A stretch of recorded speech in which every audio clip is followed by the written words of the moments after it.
এটা হচ্ছে ল্যাপটপের কুলিং ফ্যান। ল্যাপটপের কুলিং ফ্যান কিন্তু ডেস্কটপের মতো নয়, এটা সবসময় অটোমেটিক থাকে। যখন ল্যাপটপ হিট মনে করবে গরম, তখনই এ পাখা ঘুরবে, নাহলে এ বন্ধ থাকে। ল্যাপটপের ফ্যান ডেস্কটপের মতো বন্ধ হয় না সব সময়, আর সব সময় চালুও হয় না। আর এর একটা কানেক্টিং পয়েন্ট আছে, এটা দিয়ে মাদারবোর্ডের সঙ্গে কানেক্ট করলে ল্যাপটপ যখন হিট হবে তখন চলবে।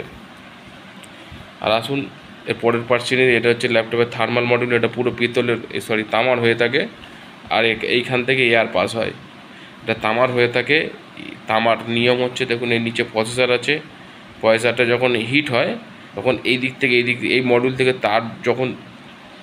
তাপ এদিক থেকে প্রবাহিত হবে একদিক থেকে অন্যদিকে। যেদিকে কম ঠান্ডা, তাপ কম থাকবে, চাপ যেদিকে বেশি থাকবে, যেহেতু প্রসেসর এখানে আছে, হিট বেশি এখান থেকে হবে, তাই জন্য এখান থেকে তাপ যেই মেশিন চলবে, তাপ এদিকে চলতে হতে এদিকে যেই পাস হবে, তার মধ্যেই এটা পাস হতে এটা ঠান্ডা হয়ে যাবে। এইদিকে গেলে এইদিকে ঠান্ডা হয়ে যাবে, আবার এখান থেকে গরম হবে, আবার এখান থেকে পাস হবে, এইভাবে কন্টিনিউ চলতে থাকে।